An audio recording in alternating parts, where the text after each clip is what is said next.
The date, September 24th, 2020. Month 6 of my captivity. The COVID pandemic continues, and I, as many anime fans, have spent the entire time catching up on our watch list. With that end, I have also purchased a large amount of anime and manga. Beginning with the manga, here are my purchases.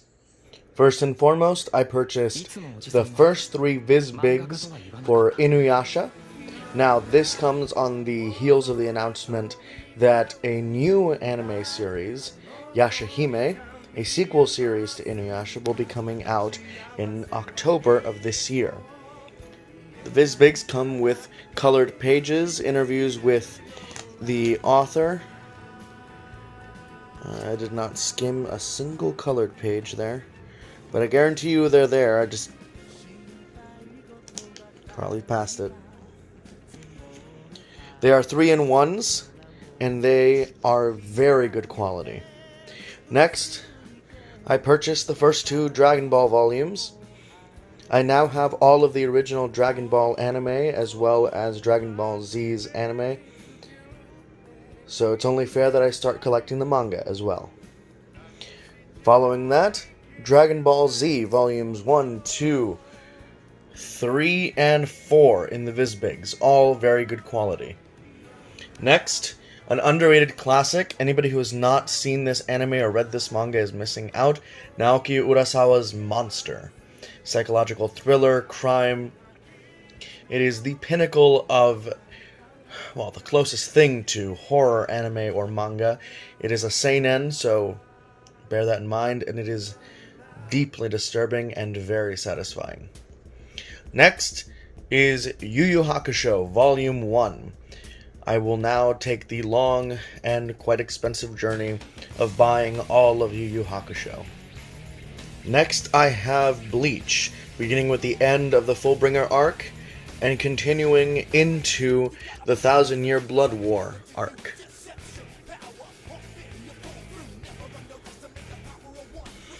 And I finally finished getting all of Girls Bravo.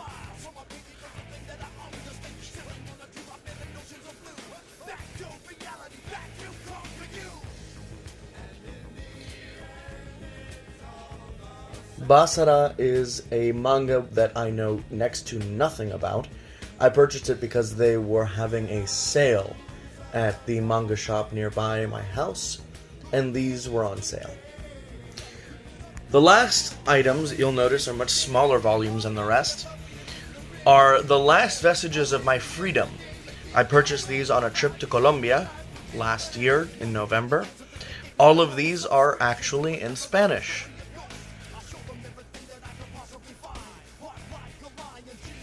And lastly,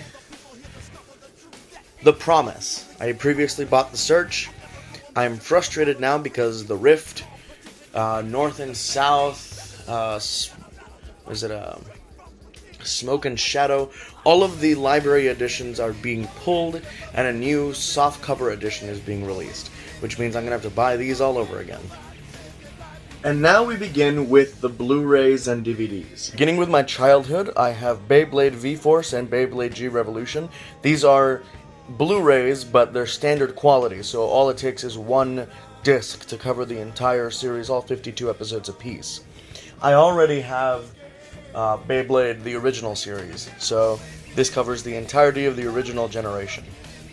Next, I got Grimgar, one of the better isekais to come out of this isekai heavy anime landscape we're currently in. The saga of Tanya the Evil is very enjoyably malevolent and hilarious. Tickles me in a particular way. Those of you who know me will know exactly why. Wolf's Rain, another one of those shows from when I was young and discovering anime for the first time. Maybe have a tissue when you watch this.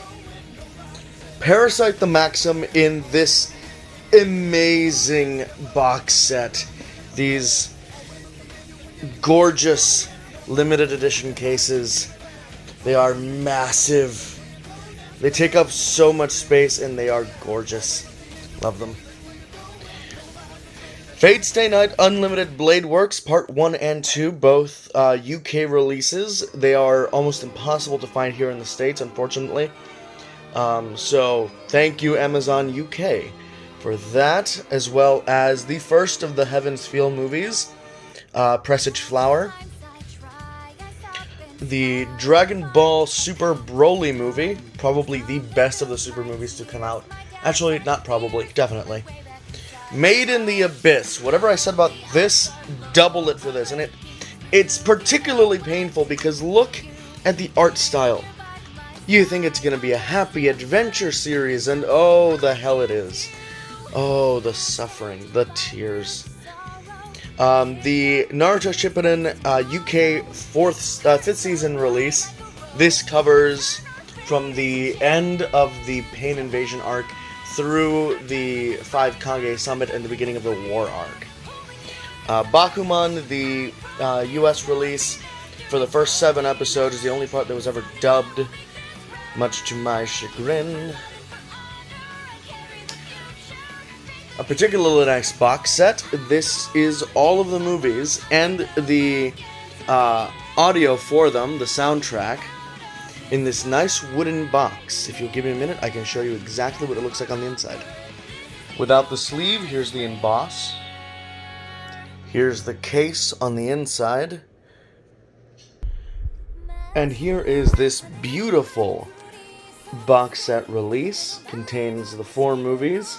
If I'm not mistaken, they are Affection, Touching Across Time, Through the Looking Glass, Sword of the Honorable Ruler, and something Mystic Isle or Fire Island, something like that. Let me show you the inside.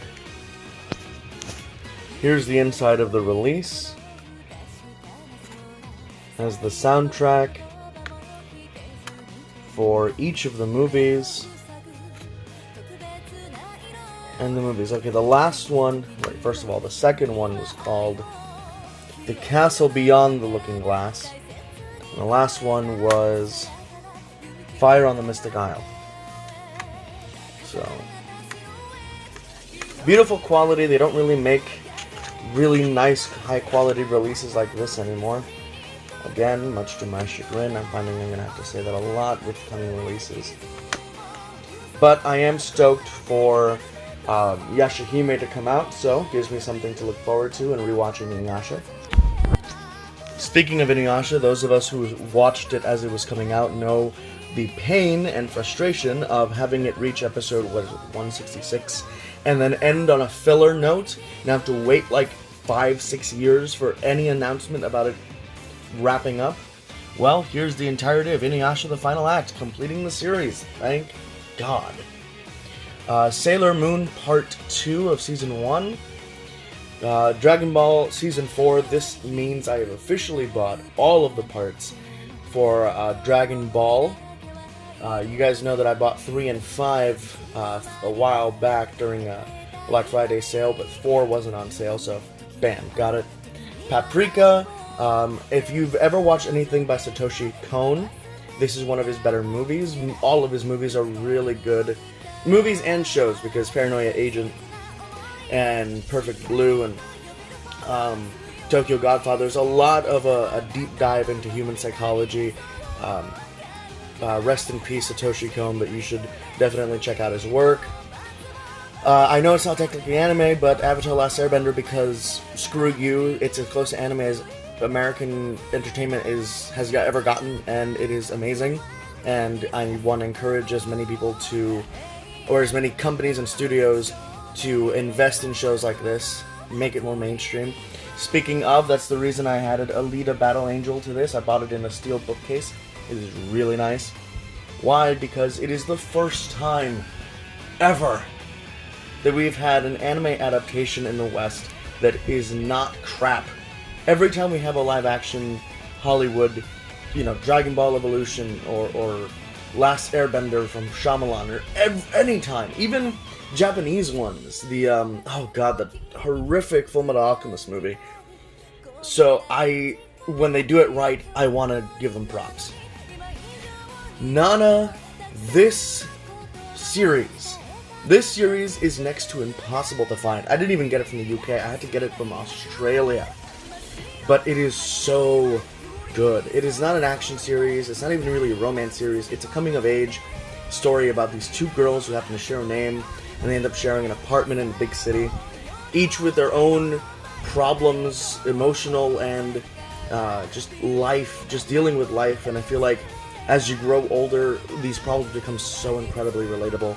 So if you haven't seen it, I highly recommend you watch Nana over here.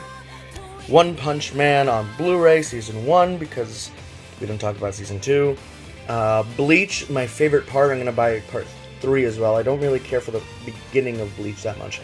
But this is the Soul Society arc going forward.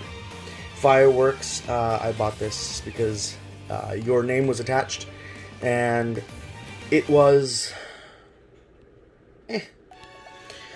Liz and the Blue Bird is a particular thorn in my side because I have not watched Sound Euphonium. I was recommended this movie, told it was really good, and then I come to realize it is actually, you have to have watched Sound Euphonium to understand this. So, damn it. And if you ever wonder what God looks like, here you go. For those of us who grew up watching anime in the early 2000s, early to mid 2000s, you know that she is our goddess.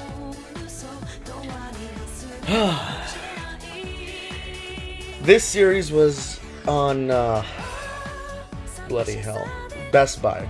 It was on sale for $7, and I thought it was going to be funny. It was okay. One Piece, Pirate Warrior 4. I just now started getting into One Piece. I am now at the Return to Sabaody arc. I'm watching it on Funimation. I didn't realize I was going to love it as much as I do. I was always kind of interested in One Piece. The only thing is, it's so long. It was this massive barrier to me getting into it because I'm like, how much time and effort am I going to have to invest in this? Turns out not that much. If you are trapped because of a global pandemic, there's no better time to catch up on a 900 episode series than when you're trapped laying in bed with nothing. And Netflix dropped the first, 5 arcs through the, through Alabasta. So from Alabasta, I finished everything that was on Netflix, and I picked it up on Funimation, in the, Skypiea arc onward. It's been a roller coaster of a ride. My Hero Academia. I know these are manga. I'm well aware, and I know that I showed you guys all of the manga I purchased before, but I forgot that I bought this in the window between my last Sustained Industry and this. So I'm a dunce. I'm sorry. I apologize. And you very well may have thought that with all those purchases, I was done. Well, no.